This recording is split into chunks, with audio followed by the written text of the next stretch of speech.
Cher Yves Jégo, cher Arnaud Montebourg, mesdames, messieurs, d'abord toutes mes excuses pour ne pas être présent physiquement à cette manifestation très importante. Vous le savez, l'actualité agricole est particulièrement chargée depuis plusieurs semaines, c'est un euphémisme.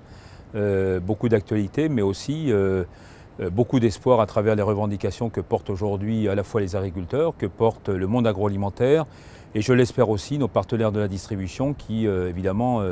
ont aussi une responsabilité dans la situation actuelle. Alors les assises que vous menez aujourd'hui, que vous tenez aujourd'hui, elles sont d'autant plus importantes pour le monde agricole et pour le monde de l'agroalimentaire parce que vous le savez, nous sommes très attachés, nous, à la fois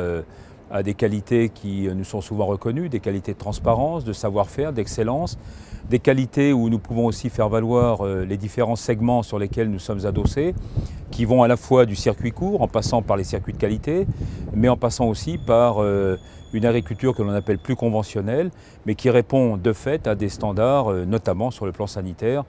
qui sont évidemment des exigences de tous les jours. Par ailleurs, et c'est aussi un point sur lequel nous insistons régulièrement,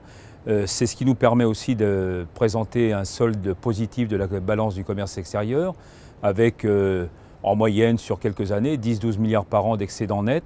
Nous ne sommes plus malheureusement numéro 1 en Europe, nous sommes à la 3e place, mais ça reste malgré tout pour notre pays un pôle tout à fait significatif. Je suis assez frappé que depuis plusieurs décennies maintenant, la France finalement ait fait de la consommation au fond l'outil essentiel de sa croissance. Or, il nous apparaît aujourd'hui qu'à côté de la consommation qui reste évidemment un domaine essentiel pour tirer cette croissance, la production. Et dans la production, nous y mettons bien sûr de l'agriculture, de l'industrie, des services. La production doit être pour nous aussi non seulement un élément stimulant, mais une capacité à faire justement, au regard de la croissance, au regard de l'emploi, au regard de l'équilibre aussi entre nos grandes métropoles et nos territoires, un véritable atout pour notre pays. J'en veux pour preuve que lorsque nous défendons aujourd'hui un certain patriotisme économique, qui est une formule qui est souvent reprise, nous défendons nous aussi un patriotisme alimentaire. Alors certes, il ne s'agit pas d'imposer uniquement une alimentation provenant de nos provinces, de nos territoires, mais il s'agit quand même de privilégier, quand on peut le faire, un approvisionnement France, avec d'ailleurs tous les marqueurs qui s'y attachent, qui sont à la fois des marqueurs en termes de qualité, en termes sanitaires, en termes aussi de capacité à véhiculer à travers ces produits fabriqués en France, au fond, la petite touche supplémentaire que nous savons apporter dans cette grande diversité qui nous caractérise. Chez nous, nous avons beaucoup de références parce que nous sommes attachés justement à un choix très varié, à une très grande diversité. Ça aussi, c'est ce que j'appelle cette petite touche française. Puis il y a peut-être un domaine sur lequel on peut aussi insister, c'est au fond, et c'est évidemment une préoccupation et une revendication que nous portons à la fois à Bruxelles d'abord et avant tout, mais aussi à Paris. Si nous voulons cultiver justement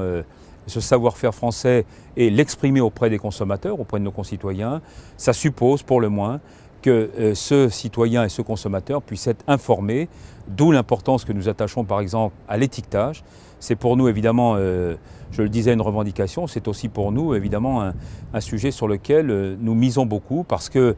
dans toutes les enquêtes qui sont faites, je m'appuierai sur celle du Crédoc qui nous dit qu'un consommateur sur 2 privilégie un produit français. Récemment, durant ces dernières semaines de conflits dans l'agriculture, tous les micro-trottoirs qui ont été faits, toutes les enquêtes, tous les sondages, alors évidemment, parfois ça n'engage que ceux qui les écoutent, mais quand même, ont montré que les consommateurs aujourd'hui étaient prêts non seulement, bien sûr, à entendre le désarroi, la souffrance des paysans, mais ils étaient aussi prêts à accompagner, dès lors qu'on leur donnait l'information sur l'origine des produits, accompagner ces producteurs et ces filières alimentaires en ayant le geste utile, le geste patriote. Tout ça, au fond, participe un peu de la même dynamique.